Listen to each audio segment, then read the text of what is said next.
Hey Mark, close the door for me. Thank you. So, have a look at the chart here. Okay, in your head, review what we've done over the past few days. We oriented ourselves with our new books. We started noticing fascinating parts. We talked about what it means to mull them over and how that process contributes to a productive book club conversation. All right. Today we're going to talk about how we can determine possible central ideas.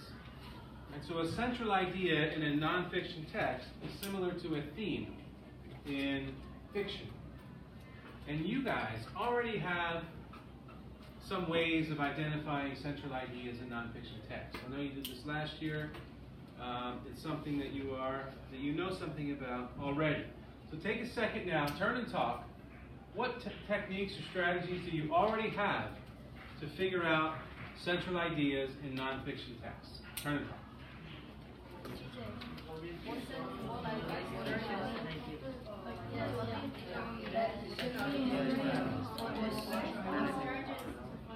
To determine possible central ideas. Yeah, how do you determine a central idea in a nonfiction text?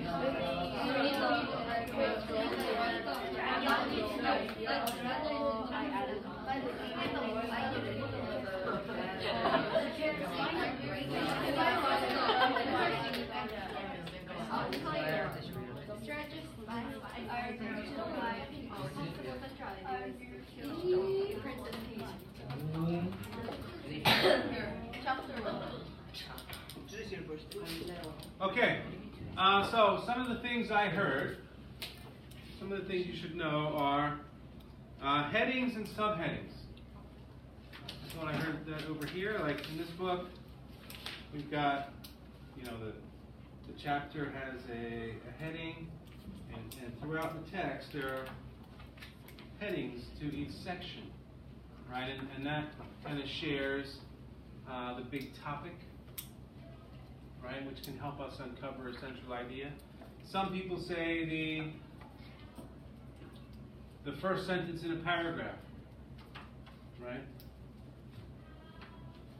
The first sentence in a paragraph, topic sentence. It includes the topic and the idea or the opinion the author has about that topic. Maybe the last sentence. Okay? What we're going to practice today is looking at details.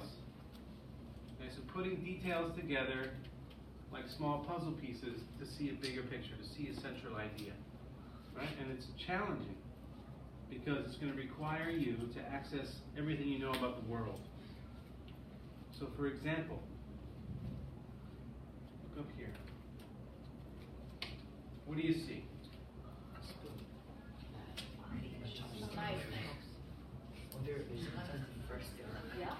Albert, what do you see? Tell me what you see. I can see a spoon, I can see a chopstick, I can see 2 chopsticks, and a knife.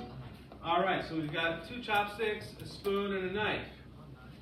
So imagine that each object is a detail in a text we're reading. Okay? So these are 3 different pieces of information in a text. How might these fit together? What's a way that we could combine these things? They're all used for eating. Very good. Any other ideas? There's silverware. Any other ideas?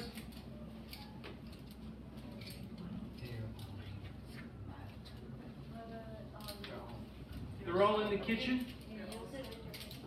You use them with your hands. Good. So, what's happening, right? We started with chopsticks, knife, spoon. They're the details in the text. Now we're pushing ourselves a bit more.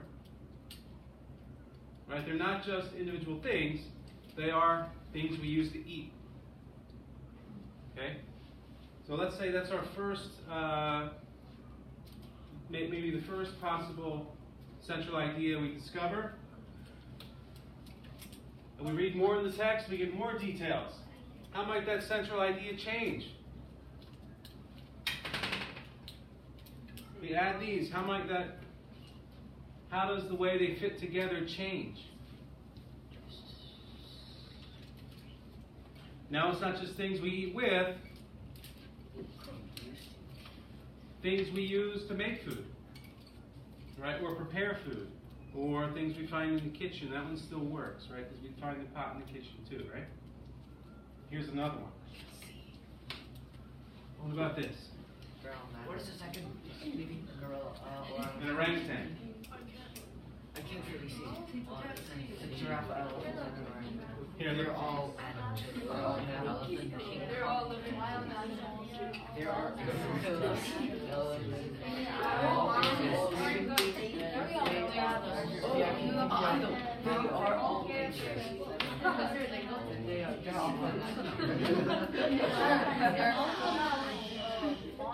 So I heard they're all mammals. They're all half moms. They're all moms.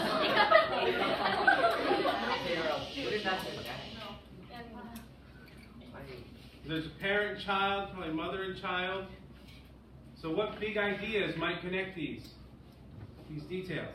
Like imagine each one is a detail in the text. What's a big idea that might connect them? Ethan? That all of them all have mommy and the child. Okay, well I can gather that just by looking at it. But if I think deeply about it, how might I tie them together? All of them was family. Family? What about animal mothers take care of their children? Take care of their babies. Just like humans. Right? So that's something. Or animals, maybe that animal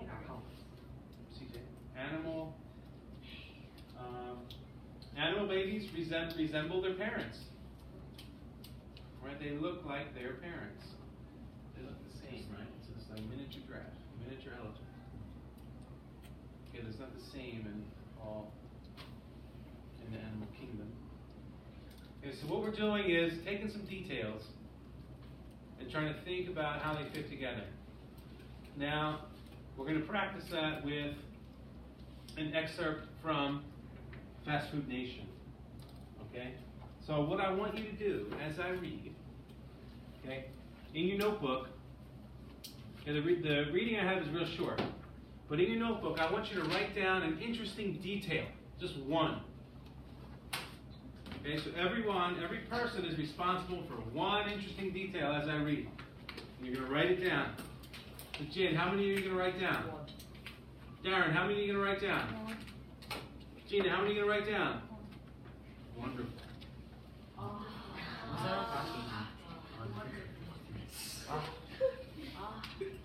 didn't plan that. So are you ready?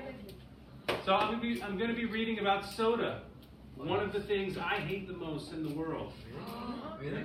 Do you know my kids have never tasted soda? You should give them some. I think soda is evil. Soda is great for cleaning the toilet and cleaning old golf clubs.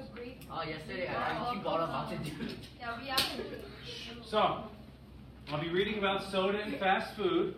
Your job is to write down one interesting fact. That's it. Here we go. Selling more soda to kids has become one of the easiest ways to meet sales projections.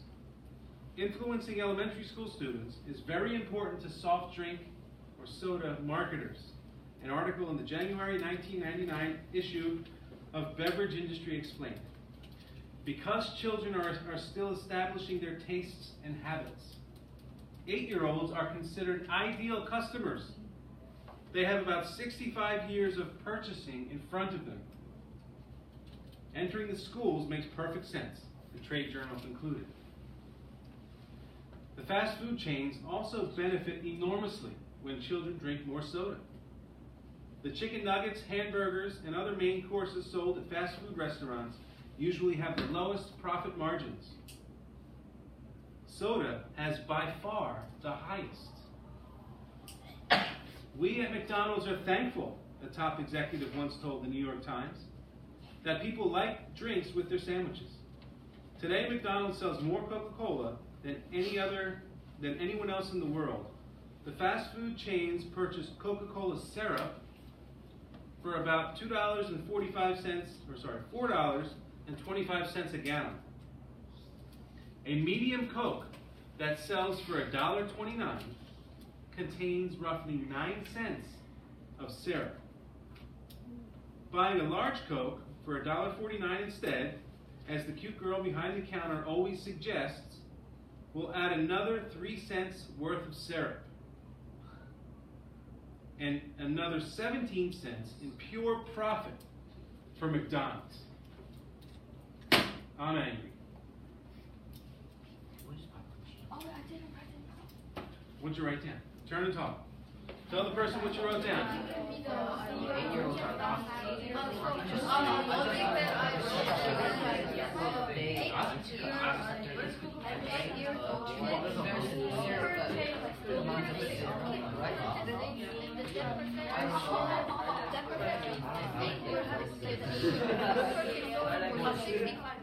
You drink Coca-Cola.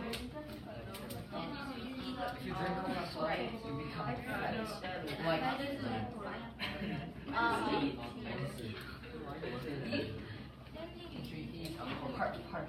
alcoholic.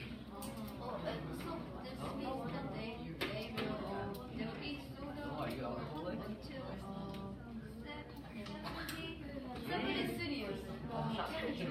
Okay, look up here. Okay, this is what I heard. Excuse me, what I heard from over here. Is there anything you want to add? Okay, I wrote down that the details about young children and the marketing of soda I found shocking. Right? That we're going to target children, even though we know soda's bad, but they can purchase soda for the next 65 years if they live as long as the average person. So we need to get them hooked on cola now, that way they buy it for the next 65 years. Right, that was shocking. The profit margin for a cola also, so every medium soda, okay, every medium soda, right, so they pay, it costs you $1.29. How much is that? That's like Chono Big One. Right? So for every soda, right, it costs you Chono Big One, but it costs McDonald's Big One. That's how much it costs to make. Right? So they take 1,400 won, goes right in their pocket, pure profit. Yeah. Well, isn't there money for the employees and need to pay the employees and the money for the factory to operate? Sure. Bills, But soda, compared to the burgers and the fries and everything else, this profit margin with soda is significantly more than anything else sold at McDonald's. So, when I put these ideas together, what big idea can I arrive at? If I put these details together, what's the central idea I can arrive at? Turn and talk. What's your thought? The McDonald's ones. The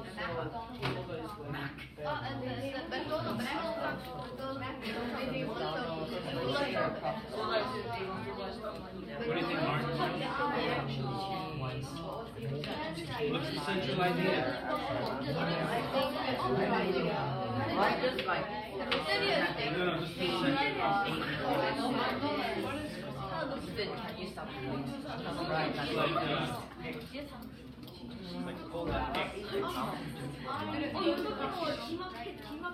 they buy a gallon of thick, sugary syrup.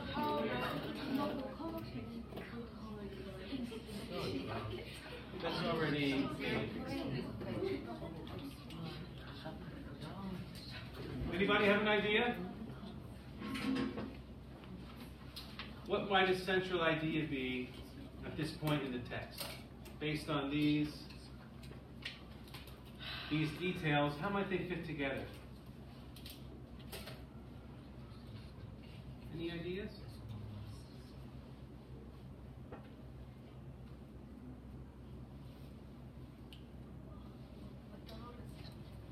Say that again.